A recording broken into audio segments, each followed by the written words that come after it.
আমরা চাই এই আইনটা রোবাস্ট হোক, ধন্যবাদ। এর সাথে এটার কোনো যেন না হয়, অপব্যবহার না হয় সেটা হোক। এই জন্য আমি এটা প্রস্তাব দিয়েছিলাম যে ঠিক আছে, পুলিশ জব্দ করার ক্ষমতা থাকুক, কিন্তু পরবর্তীতে সিআরপিসির সাথে মিলিয়ে অনতিবিলম্বে ম্যাজিস্ট্রেটের অনুমতি নেওয়ার বিধানটা যুক্ত হোক। নাজিবুর রহমান, কি পয়েন্ট অফ অর্ডার? মাইক দেন নাজিবুর রহমানকে। মাননীয় স্পিকার, আমি ধন্যবাদ আপনাকে। এই বিশেষ কমিটির রিপোর্টের উপরে 81 বিধিতে আলোচনার সুযোগ রয়েছে। যেহেতু আমি একটা ডিসেন্ডিং ওপিনিয়ন সেখানে দিয়েছিলাম, সেটা উল্লেখ করা হয়েছে। এর উপরে 2 মিনিট একটু আলোচনা করার আপনার অনুমতি প্রার্থনা করছি। এখন বলতে চান, বলেন। ধন্যবাদ মাননীয় স্পিকার। এখানে আমার সম্মানিত সংসদ সদস্য জনাব আক্তার হোসেন বলেছেন কিছু। 36 ধারায় এখানে পুলিশকে ক্ষমতা দেওয়া হয়েছে আদালতের অনুমতি ছাড়াই মালামাল জব্দ করতে পারবেন। এক্ষেত্রে আবার 39 ধারায় কোনো ক্ষেত্রে বলা হয়েছে এটা বিশেষ করে bank account, FS, payment gateway, digital wallet এগুলো করার জন্য আদালতের অনুমতি লাগবে। আবার মাননীয় স্পিকার দেখেন,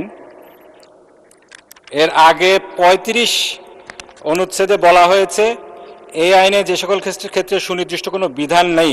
এক লাইটেই নিশ্চিন্তে চলে দিনের পর দিন। Walton emergency bulb, the best emergency bulb.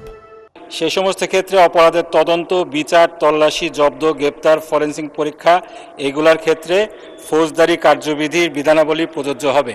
আমাদের সিআরপিসির 523 ধারায় পুলিশকে ক্ষমতা দেওয়া হয়েছে আদালতের অনুমতি ছাড়া জব্দ করার, কিন্তু সেক্ষেত্রে অনতিবিলম্বে ম্যাজিস্ট্রেটকে অবহিতকরণ এবং ম্যাজিস্ট্রেটের অনুমতি নেওয়া পরবর্তী পর্যায়ে এটার বিধান রাখা হয়েছে। আমার মনে হয় মাননীয় স্পিকার, এই আইনটি খুবই যুগোপযোগী, কিন্তু এই ধারাটা যদি আমরা এইভাবে পুলিশকে একেবারে আনকন্ডিশনাল ক্ষমতা দেই, কম্পিউটার, তারপরে এ ধরনের জিনিসপত্র, সফটওয়্যার, নেটওয়ার্ক, অ্যাপ সার্ভার এগুলো জব্দ করার, তাহলে এটার সিআরপিসির সাথে সাংঘর্ষিক হয়। এই আইনের বিদ্যমান যে 2টা ধারার কথা বললাম সেগুলোর সাথে সাংঘর্ষিক হয়। আমরা চাই এই আইনটা রোবাস্ট হোক, ধন্যবাদ। এর সাথে এটার কোনো যেন না হয়, অপব্যবহার না হয় সেটা হোক। এই জন্য আমি এটা প্রস্তাব দিয়েছিলাম যে ঠিক আছে, পুলিশ জব্দ করার ক্ষমতা থাকুক, কিন্তু পরবর্তীতে সিআরপিসির সাথে মিলিয়ে অনতিবিলম্বে ম্যাজিস্ট্রেটের অনুমতি নেওয়ার বিধানটা যুক্ত হোক।